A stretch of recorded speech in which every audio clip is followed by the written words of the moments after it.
Basel Fest. This is the 35th anniversary homecoming the food bazaar. No one expect me baba koni abeba ni menegele ntumo aya no ba. One day we ntumo na se mo tele bile mo gongon le ba. Amen. She na wa ijiro. Na wa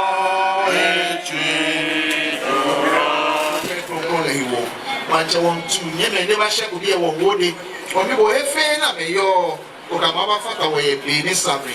wo fe ko me ni yeli kan nu mo ke wo he pe o e ko ne mi wo ke fe ko fe mo aje oyi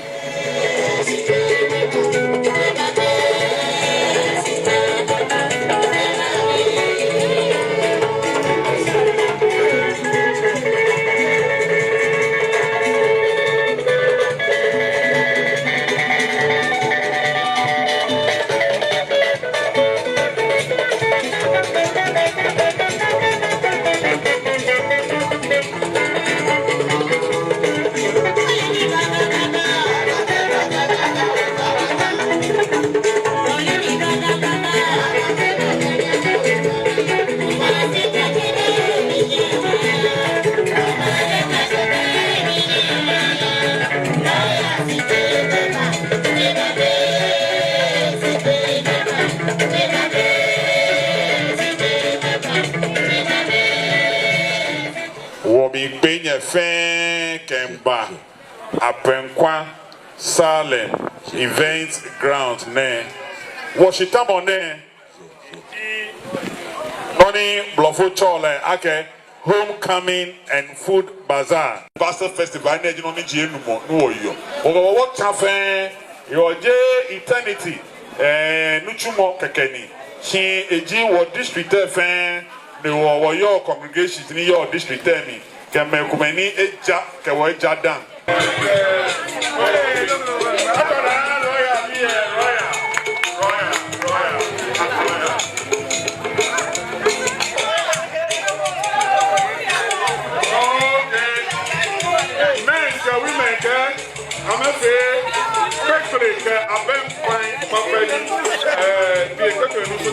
camera for him.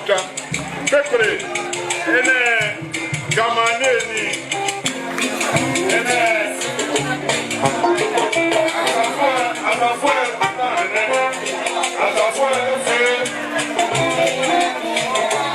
macaroni, rice, brown rice, white rice, gravy, egg, Domo family, meaning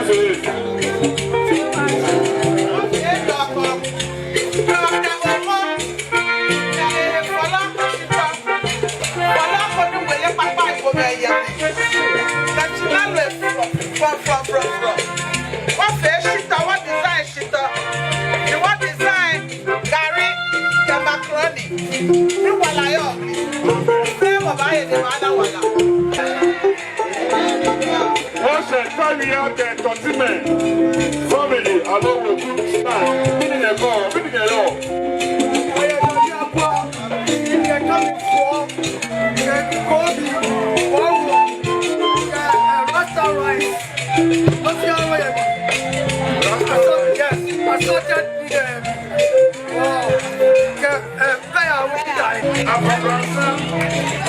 I'm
Apenkwa jadoku wekumi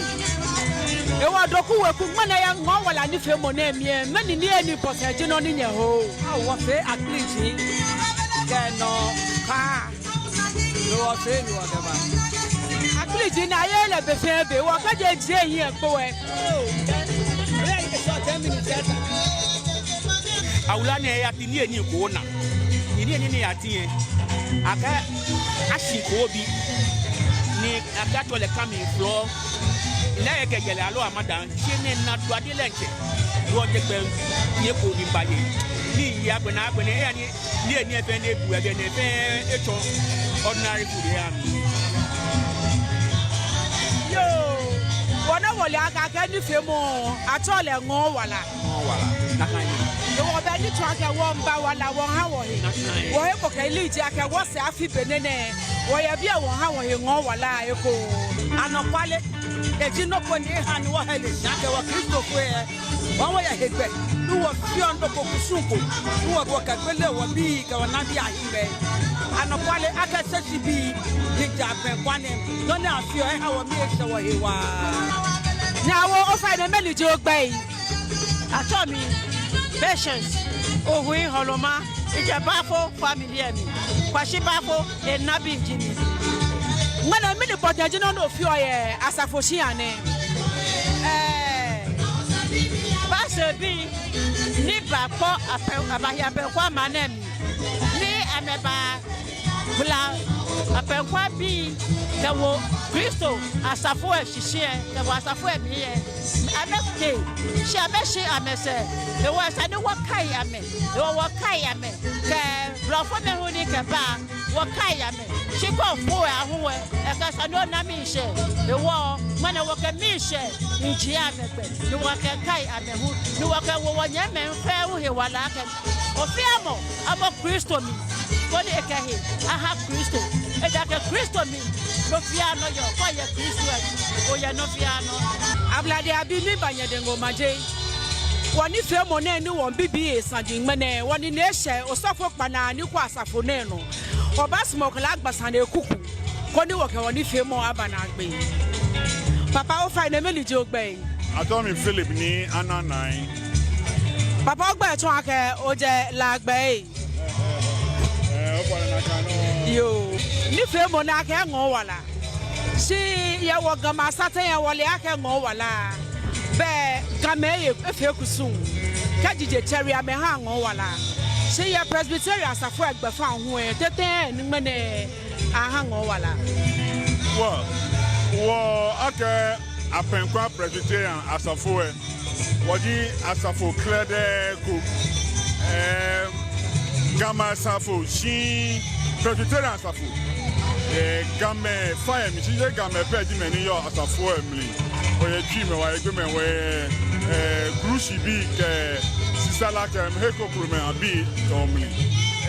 asafo e asafo klede ko tomo ke di ake blofo meni ke Presbyterian asafo bagana ambe di meni ameche asafo ne afio hanu menu mo ke pa omli ne afe be afie numomli ne woje bijno klede ko yeli akani game yasafo mi twime mi bebi bijno yeli ko ba wo chine ni ha ni wona ake mediji njiwo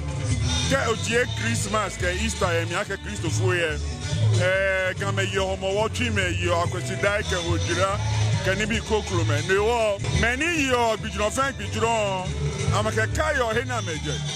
game yo homo wo ya ke awa homo yi ye shichomo wo jeheko ne wo won ake Presbyterian bi ya Apenkwa won wo okpa omlin won ake won wo jeheko ingbeje no oje Basel bi ami Basel mission bi di many batu asafo yo won wo to bijno na chole Basel bijro Apenkwa Basel Festival ni wo yi ole yegbe strot ko no wo yi o ke chomo strot yi ni wo yi o ke aka mediji wo ha ngo wala no jimene no no ofio mene no di ngo wala homecoming meni eja e bi eda wo fo ni no cho ame na me ba to beni ka yo mo wa ke na me ba e ko se bi e ba aha ba ke na so bi e wo mene no ko na kan meni eja ye wasafo emri ndan ni amete he kokuru me wo fo ni no cho ame meni yo district mi hu wo fo ni no cho ame ni wo fi okomi ni wo yi o wo nu o ka ke ngo wala on so wo yake wo asafo e atole Apenkwa twi ye money ko ba ti ka ke won ta o wala ye Penkwa no ba to Apenkwa no wo sumo wala wo gba ke wo yi wa ana wala na no wala ke je na mi sile wala wo ka won ha ngo wala be won bi koni won be fe nu oja ya bi enu oyo ma na mi won le Kristo ake mo ni ha na no wala koni wo wala seun ake ye je na mi Chidani Jienyo wakaba planning committee ye ni tumona mentu ehewo osafo emi bi fe waku isroto na afoni ni achenye meni de show